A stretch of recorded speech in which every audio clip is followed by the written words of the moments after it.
Chapter 1, Part 4, Into the Anonolith.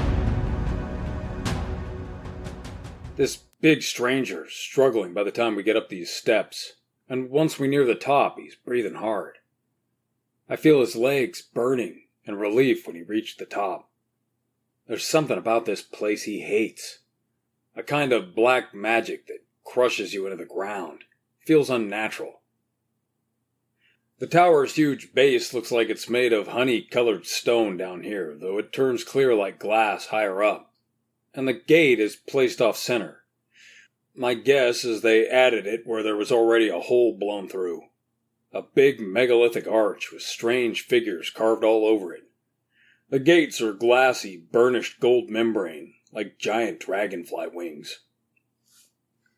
The stranger's worried about something. He's looking off at the flashes and distant rumbles still coming from the misty veil. I can see him picturing those flying silver figures.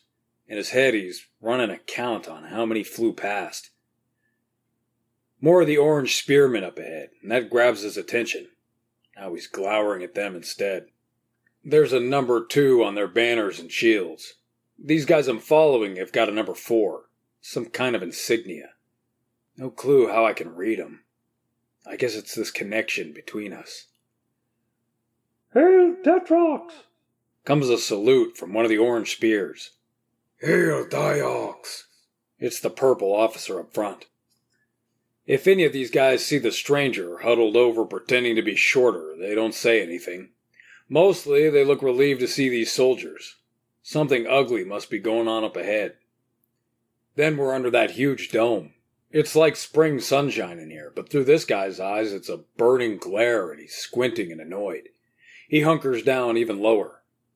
The amber column that makes up the tower's central shaft comes in through the top of that half circle, and a gorgeous belt of courtyard beneath the dome wraps around it. The purples are marching toward a tall arch leading into the center. And there are crowds of these aliens there, but they're quiet. Like everyone's listening to whatever's going on inside. Sounds like some fierce argument. To the right I hear music and see a colorful orchard of alien fruit trees. There are spires of pearlescent opal shell capped with the golden star above their leafy heads. Over on the left, maybe military grounds, I see low buildings and open fields. There's some rectangular formations of soldiers, different colors gathered there. We're headed over to a group of the purples, and I see some red crests past them, blue and teal further on. But right now we're marching past a big company of greens, maybe 50 or 60. Their armor is a mottled brown shell and riveted with hammered strips of iron. Most wear bug-shell helmets with iron masks that have slits for the eyes and mouth, and long forked beards made from more iron strips, but these are studded in green shells. Their shields are rectangular instead of round, and marked with a 7. There's a thicket of long pikes and axes bristling from their ranks. Unlike when we passed the oranges, there's tension between these two groups. And then the commander up front calls out, "Hail, Septox!" The one that answers looks like some kind of lord in precious metals and emerald, but he can't be more than a teenager. There's a fan of green feather-like blades splayed across a helm tucked under his arm, and blue tribal tattoos up his neck. He's got a strip of brown Dutch-braided hair and a smug look on his face, like he's trying to pick a fight. The older soldiers on both sides are eyeing each other, uneasy. I see some nods at the officer's greeting, but out of the young one, a sharp smirk, and then he replies with, "Archon Kalisha." Sounded like an insult to me. The stranger seems to wholly agree with it, too. The young Septarch knocks a fist against his breastplate a few times with a hollow clang, jutting his chin at the purple officer. Basically, he's calling him a suck-up to the Archon, and the Archon must be their robot overlord? Well, I guess we'll find out. Anyway, the stranger's not happy about this rich punk causing trouble. He's picturing all sorts of gruesome endings for him. Mostly centered around turning him into headwear. I'm trying not to pay attention. Then comes a sharp order from the officer up front, and the troop keeps marching. Whew! I can feel the stranger's nerves relax. But as soon as we reach the other purples, the officer breaks off with a small group, and the stranger's with him. They're headed for one of those giant silver flanges that buttress the central column. An endless stack of balconies and doors to either side of 3 glass tubes that run parallel upward till they're lost in the glare of the arc lamp. I bet thousands of people could live in each one of those towers. And now I see these silver orbs shooting up and down through the tubes at insane speeds. Elevators, I guess. But if so, I don't know how the G-forces aren't pancaking anyone riding in them. There's a tall archway leading out from under the dome and into the base of the silver flanges, and that's where I go. The officer leaves some of the men between the tubes and the arch, and then the stranger follows him into the cool shadows of the flange. Takes my eyes a moment to adjust, but the officer has us back to the tubes. There's a tall door ahead that probably leads into one of the lamp legs that run down to the base of the hill, but we aren't going that way. The stranger's dark eyes are glittering on that officer's back. I can feel the hate. But when one of the tubes open, he steps into a round silver room with a belt of clear glass looking out into the courtyard.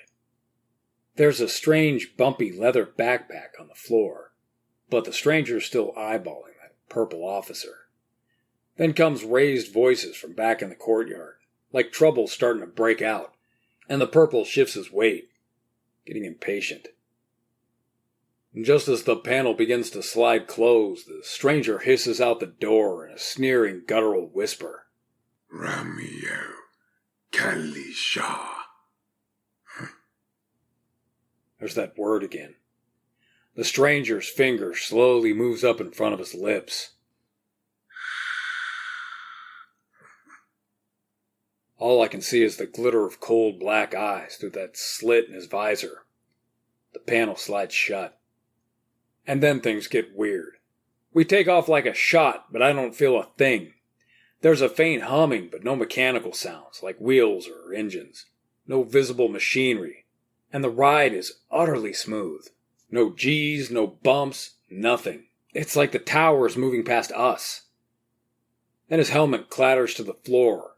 He's wearing an ugly leather mask, crisscrossed with maybe copper wire.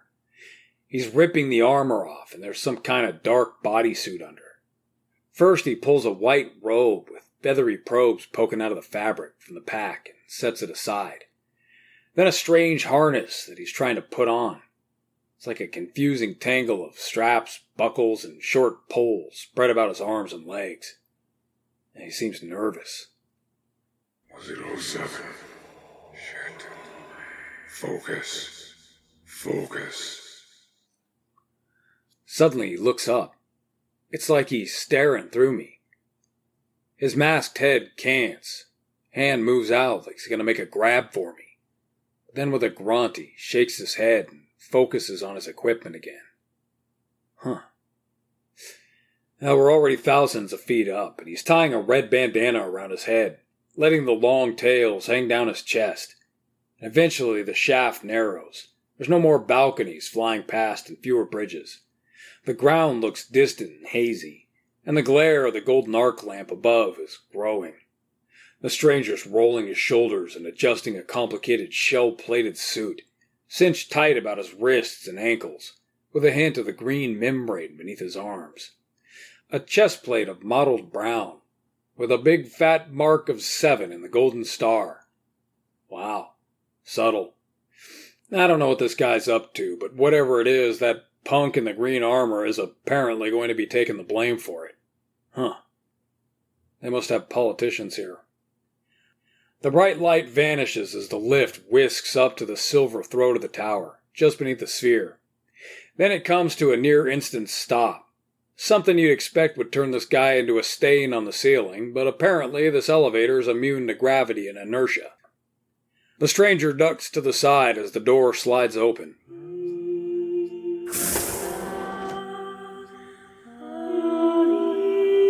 And I hear some ladies singing in there. Sounds like the same ones singing out over the loudspeakers outside.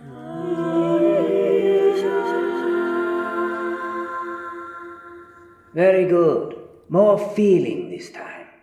There's the sound of a masculine voice conducting them. The room is shaped like an amphitheater, with shallow, dark wood terraces circling some kind of monolith at the center. Hard to see it, or the singers around it, because there's a wispy silver fence encircling the middle. It's darker in here. Just some light coming in from the windows up high, but a column full of silky purple fire runs in from a vaulted ceiling, and down through the floor, presumably. I suspect it's that light bar you can see glowing through the middle of the tower. Then the door slides shut.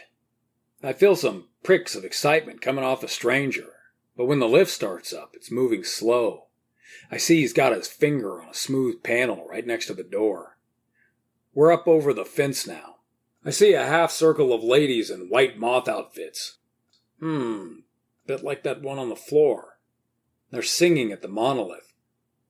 There's a tall male with a shock of frizzy hair and an enormous purple cape trimmed in fluffy gold scales, conducting the singers like a maestro, even if he looks more like a pimp.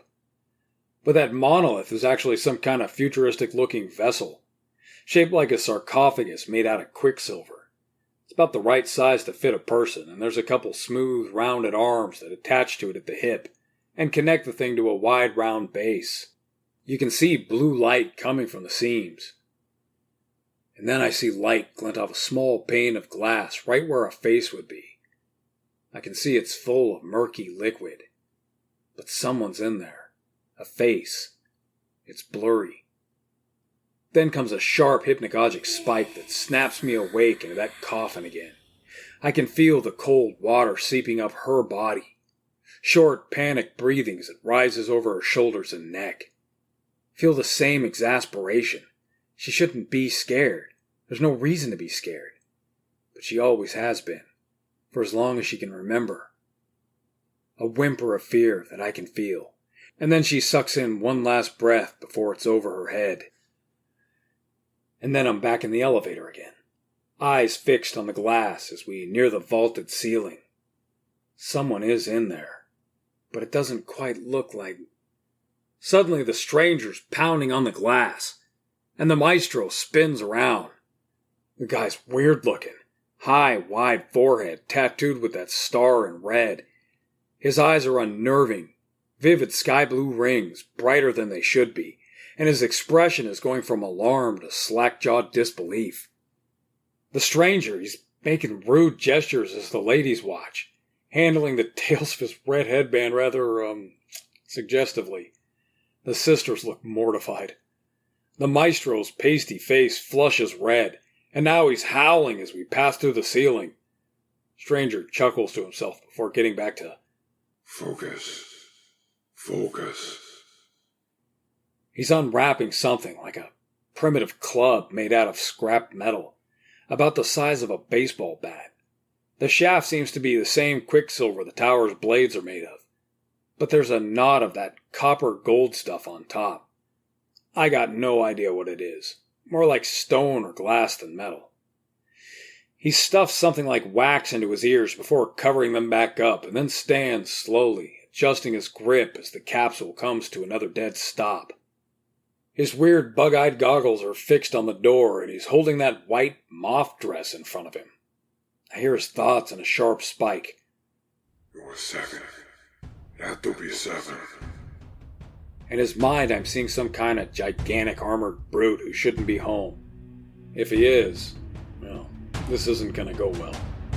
Focus. Focus.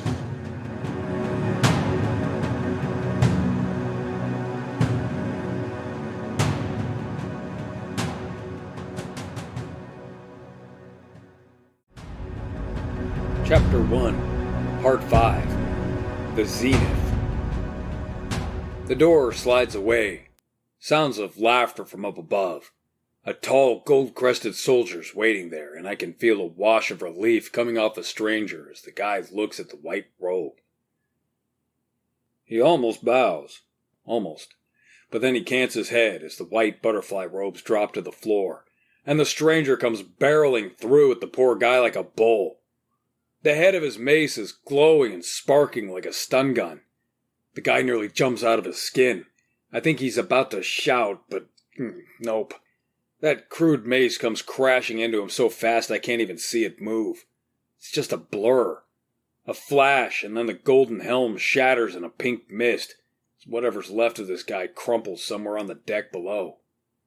The stranger rushes through and starts laying into the second guard. These hits aren't like that first one, but clearly this guy's a monster. Just way bigger and way stronger.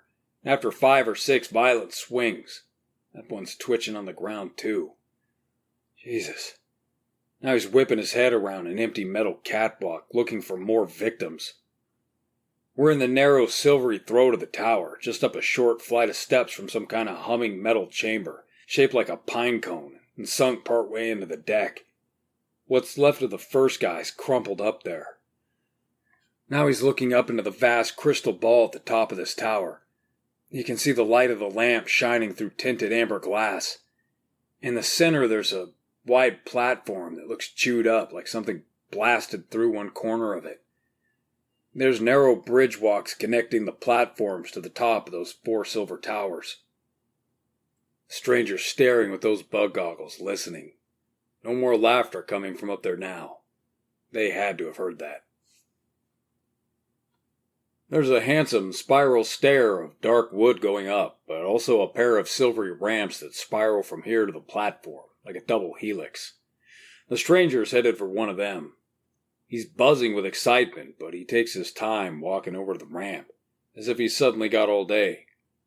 A smoking black needle springs from the head of his mace, and I see he's got another silver one in his hand. But instead of loading it into the slot, he glances back toward the lift and pauses. The moment he spots a sphere coming up, he steps onto that ramp and goes rocketing up. It's that same feeling, like the whole world is sliding past while he's casually standing there. We're about halfway up when that pimp-looking maestro from below comes leaping out of the lift. He's got light circling his frizzy hair like a tiny aurora. Glowing eyes spot the stranger, and he points these crazy metal gloves up at us. They're crisscrossed in wires, sparking with electricity. He starts throat-singing like a monk, with his hands together, and pointed at us. But I can see he's wincing away like they might explode. The stranger dives for the top of the ramp, but an arc of lightning flashes between those gloves and the amber knot of his mace with a snap, and the stranger goes tumbling out onto the platform in a smoking heap.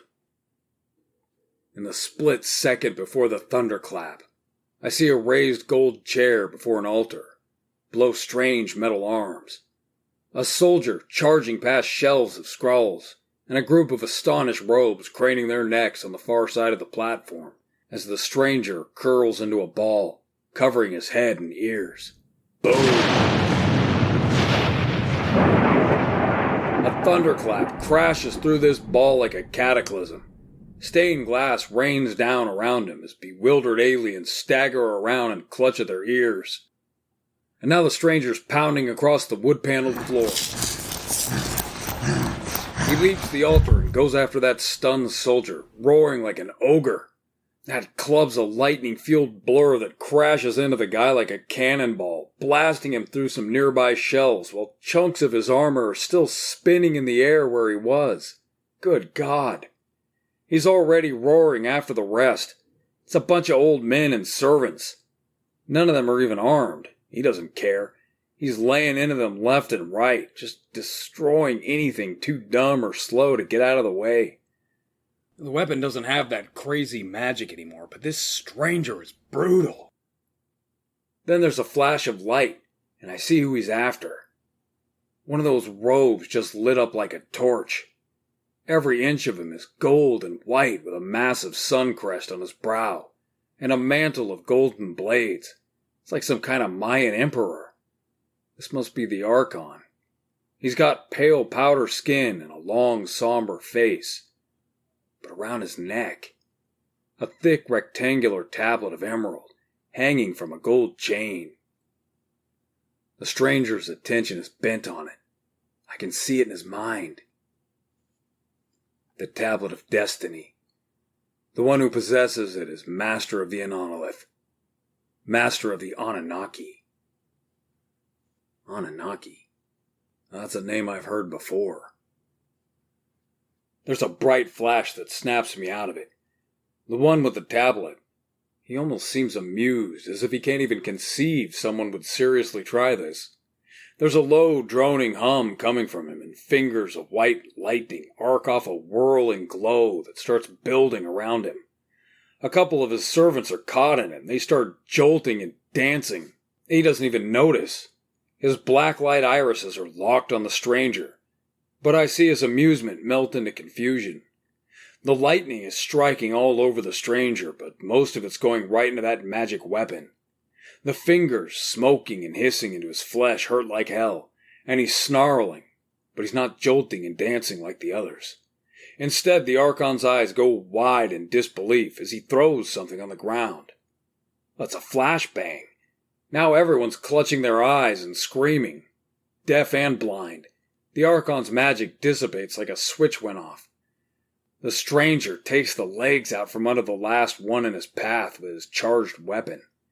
A foot and ankle go spinning off, and the bones on the other leg shatter like glass, dumping some poor old guy on his back. Then the brute's over the top of him, lunging after the staggering Archon. He swings a heavy fist, smashing the Emperor upside the head and knocking him on his ass. Stranger's in no hurry now. I can hear an animal growl as he straddles his victim, throws the sun crown aside and starts pounding him into the floorboards with big fists. I can feel the ugly hate, but he's holding back. After a few, he has to force himself to stop, his red fist still cocked. And then with an annoyed grunt, he reaches down and takes the heavy emerald necklace from around the guy's neck, against a weak, babbling protest. The stranger's masked face comes down close, and a gravelly whisper. Glory iron-cladded. The stranger pats him on the cheek smartly, then stands up to admire his green trophy. Then the sound of crackling electricity as that maestro comes tearing off the ramp, howling. The stranger's bug-eyed goggles snap over, and I hear him chuckling again. The maestro's eyes flare wide when he sees what's happening, and now he's charging with those metal claws sparking out in front of him. Anyone left standing is running for cover. The stranger's tucked that tablet into a pack, and now he's sprinting across a narrow bridge, headed into a short tunnel that leads through the silver blade. He can hear the sound of that droning chant from behind, but I don't think this maestro wants to let his lightning go inside the zenith again. Then the stranger reaches the railing of a sweeping balcony, overlooking that bejeweled shantytown, a mile and a half straight down. He offers a little wave, and then vaults over, tumbling out into the misty vortex.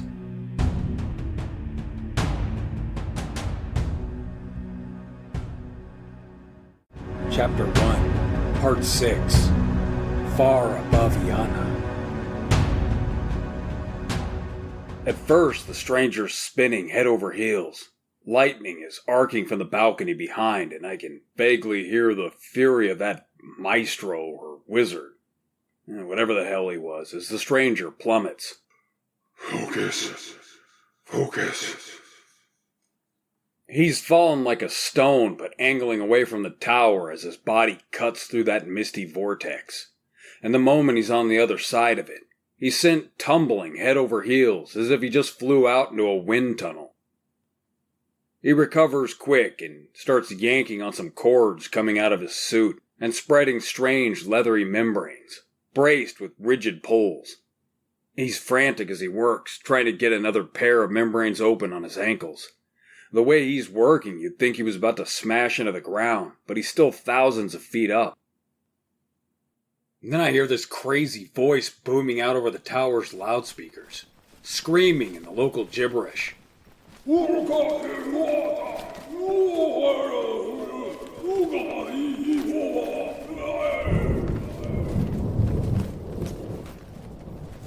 I can't see anyone flying out of the tower, though, and I glance back to the stranger just as he turns that fall into a smooth glide. He sneaks a few glances off toward the battle out in the mist, If there's still fighting going on, I can't tell, but the horizon is burning orange. And then I hear an explosion coming from down near the base of the tower, and screams. Now there's aliens pouring out of the gates. Well, it's chaos down there, like rioting or fighting. Oh, a bright flash. One of those wizards throwing lightning, maybe. The stranger isn't paying any attention, though. His eyes are fixed on the air around. He's rigid and alert, head swiveling, tense as a whip while the wind rips past. Suddenly there's a staccato thrum in the air, and the stranger angles to the side hard as a black blur shoots past. The hell was that?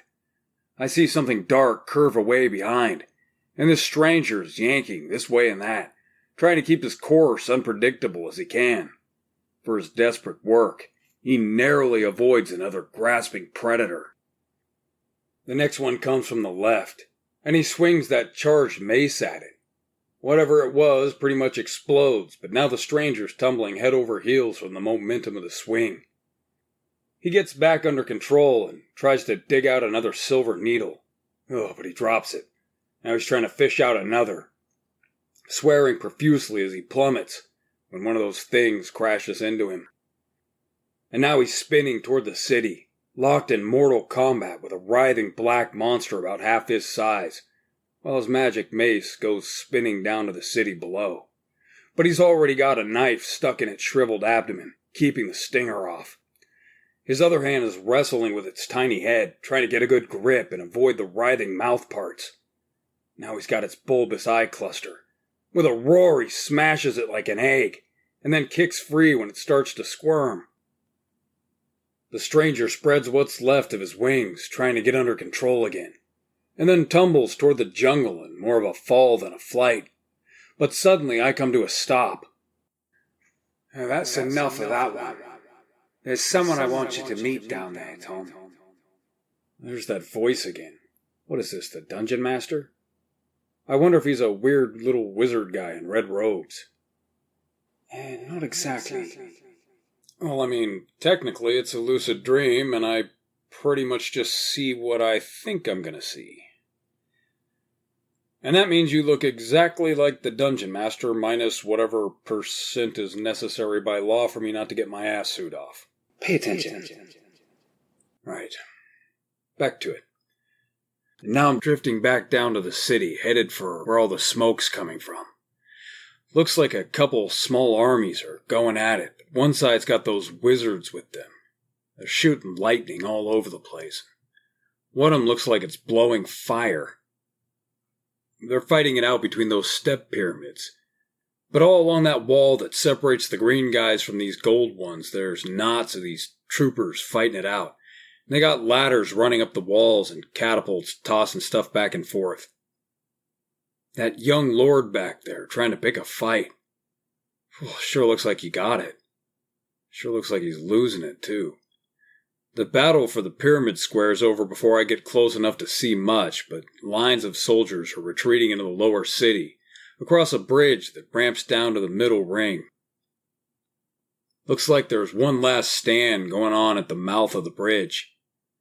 Greens, but they don't have the men to span it. It looks like they fight in shield walls with spears, but these ones are getting encircled.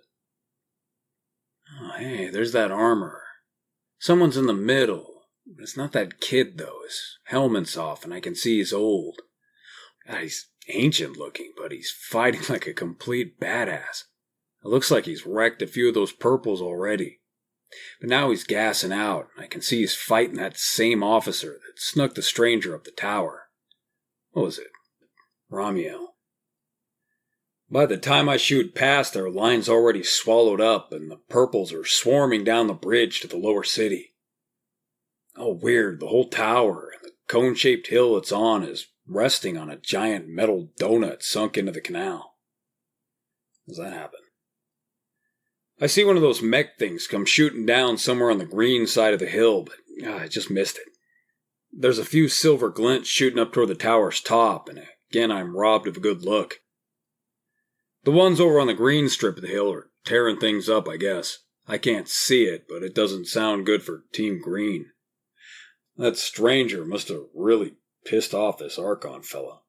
Apparently, his subtle House 7 costume was as convincing as Clark Kent's glasses. Then I hear this crazy laugh and look down to see some lady dressed in gold and orange robes, surrounded in bodyguards. She's cackling and using her magic powers to blow a line of squealing fire down an alley. Oh, screaming coming from there now. She's laughing like a complete psycho. There's pockets of fighting all over, but for some reason I turned left, passing from the gold wedge framed between two skyscraper-sized totem poles and over to a section of squat, ugly stone buildings. The banners are orange. That woman throwing fire is stalking through the streets not far away, and there's battles going on down every side street.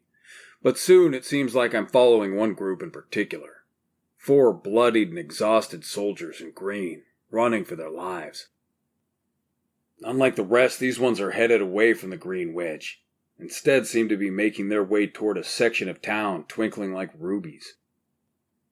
Small group of purples after them, blowing whistles. But then these guys round on them suddenly and attack. There's a tall, thin soldier with emerald horns flaring back off his helm, and he tears into these guys like a savage, sending one staggering away and clutching his neck, and the rest into a stumbling retreat. But it isn't him that catches my eye. There he is, the young warrior. His helmet is on, but I recognize him, and I can see he's limping and leaving a red trail.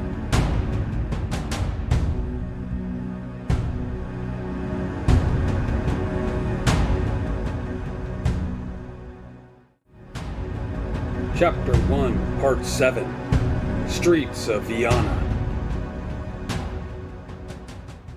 The small group of greens are running again, when the one at the back stumbles face down into the gutter.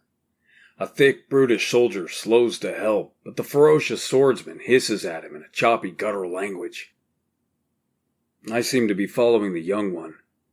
Despite the rough, stony chitin, the armor reminds me of something Eastern, and it's a work of art, decorated with emeralds and gold. It's probably worth a fortune, but he yanks off his helm and drops it just the same. It's him, all right. His young face is pale white, even for his kind. He's holding his side and there's strain in his jaw. He's in pain. I can see fear in his green eyes, too. The 3 keep a swift pace, low and cautious, as I follow them down a narrow street between a walled compound and some ramshackle stone huts. A street that's already been searched. There's fire smoldering here. Some burnt bodies and hushed voices are coming from the doors and windows around them. Terrified locals. They wait a few tense seconds behind cover until some figures at the far end move off. I can hear his labored breathing and that tall swordsman behind hissing something angrily. But the young warrior's off again. In the flickering firelight, I notice a splotchy red footprint where he was. There's red rivulets running down his thigh as he staggers forward. He's losing a lot of blood, trying to keep his hand pressed to a wound in his side and clenching his jaw against the pain. One foot in front of the next. He seems determined to get wherever he's going. The ones following aren't happy. The tall swordsman in particular is hissing angrily and gesturing off. But the young one barks out a single angry retort, and they follow. I get the feeling these are his bodyguards. Whatever loyalty's keeping them here seems to be drying up about as fast as he's bleeding out. And now I'm right beside him so that I can hear his rasping breath and the wooden clatter of his armor. Then the hypnagogic spikes start pounding in my head. This time they're huge. I get a weird feeling, a sharp sensation of dread, followed by vertigo. And next I'm flooded in unfamiliar smells. The heat of the humid air and a sharp pain in my side. The whole world brightens so that I can make out color with ease. And then his voice is right beside me, sharp and sudden, vivid. I'm hearing his thoughts in my own skull. Cold dread. People I love are in real danger, and this danger is every ounce my own damn fault. I'm pleading with Anu, with my ancestors, with anyone who will listen. Hayavita, please, yeah, please. Ancestors, please. These are his thoughts, but they're as clear as mine. I blink in confusion as he repeats this pleading prayer, over and over. This is the Watchlord Orion, son of legendary Gundr, Septarch of the great Dumashar Hirius, one of 7 great houses that ruled the Anonolith. And so he was. In this hour, he's a fool whose idealism just destroyed his great house. But more than that, he's a husband and a father who's probably already too late to save his family. He's drawing ragged breaths, gritting his teeth. I can still feel the pain, but it's more an observation. One of those ugly bronze prongs from a Tetrarch spear got between the plates and sunk in a long way. Hurts bad. He's leaning on a tall fence, planked with the long legs of some kind of giant grasshopper, beneath red banners as he prepares for the last push. Eyes are fixed on a gate further down the wall, maybe a dozen yards still to go.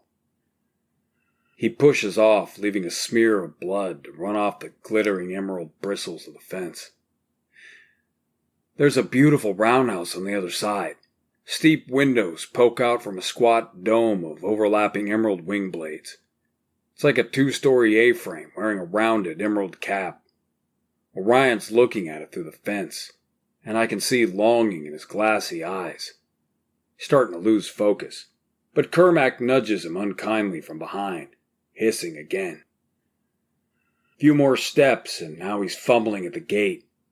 Little streamers of blood are running down his shaking right hand, making it slick and difficult to work the latch. The brutish-looking warrior with high, thick cheekbones begins murmuring. But which? Burn them all.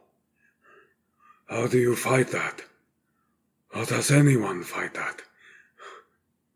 His tone is hollow, and there's blood spattered across the left side of his face. Shut your fat mouth, Lycos. The tall swordsman rounds on Orion. You, move your ass, or I'm leaving you here. Got it? He's seething as he grips a naked iron cleaver and white knuckles. It's still dripping red as his small, angry eyes dart up and down the empty street. Orion finally steadies his hand long enough to work the latch. The vermilion blades part, opening into a quarter-circle garden beneath a net, hung with glowing colored lamps. I watch this poor young man take slow, exhausted steps into his garden. Halfway through, he stops, framed there under the high, pointed overhang of his rounded porch. He's reaching weakly for the mottled brown door, but it's still far away. In his heart, he means to lead them to safety, or somehow hide them from the Archon's watchers. In his heart, he can still save them. And when he falls to his knees, it's like it confuses him. In his heart, he isn't ready to give up. And when he topples over to his face on the glittering path, Kermac sneers at Lycos. I've had enough. The mighty hunter is done. You want to feed the Jakura? Stay here. I'm leaving. The tall warrior looks up and down the street before he goes, but he never looks back. Old Lycos hesitates. He leans in a bit through the gate, searching around the ground and whispering loudly. Sorry. You understand, eh? He plucks a small jade statuette from the garden, holding it underhand. Good luck, mighty hunter. For what it's worth, I always liked you a little. The big warrior lobs that stone over toward the porch, but he's already running to catch up to Kermac when it thuds off the tough iron-cladded door. 2 pieces of broken jade clatter down, with one rolling into the moss beside him. A little headless jade scribe bent over a broken book, with garden soil under his base. I hear a horn nearby and find myself hoping those 2 get away, even the mean one. As for this one, there's probably not much hope for Orion. But then the door of the hall opens up, Some people huddled in the jam. A little toddler girl with shiny brown hair comes bobbing out into the porch, followed by a shocked elderly woman in an elaborate tug, something like an oriental toga studded in rubies. She wraps her thin arms around the child, who starts to squirm.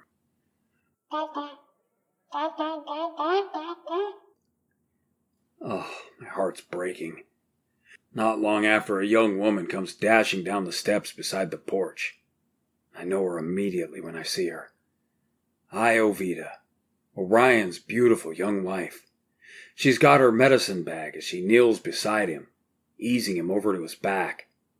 A quick glance at the gate and she dashes off to close it. Clever Iovita. Lycos left it wide open. Little Pelagia squirms away from grandmother and slides between the rail to toddle over to Orion. She's bopping him on the head, jabbering in her tiny baby's voice. The gate's closed and Iovita's back at his side, already digging into her basket of supplies while comforting their little daughter. Iovita. I can almost see her through his eyes. I can feel his reverence, his love, his bitter regret. By now he's delirious, just barely conscious, but still staring at the bright indigo irises of his beautiful wife. He grasps weakly for his daughter's tiny hand as she pats on his hair, trying to wake him up. He's falling asleep, but he's smiling. Iovita is trying so hard to save him. I watch him lose consciousness in the arms of his wife and child. Whatever it was that joined our minds is gone now, and his memories are fading as dreams do. She has her hands pressed on his wound, and I get a sense this Iovita is made of sterner stuff. She's scared, all right, and who wouldn't be? But she keeps herself calm for her daughter, calm and quiet. She has the sense to know they're in danger. Then the old mother comes to help, and things start to grow strange and dark. I watch this young mother desperately trying to save her family as the mists begin to close around me like a shroud.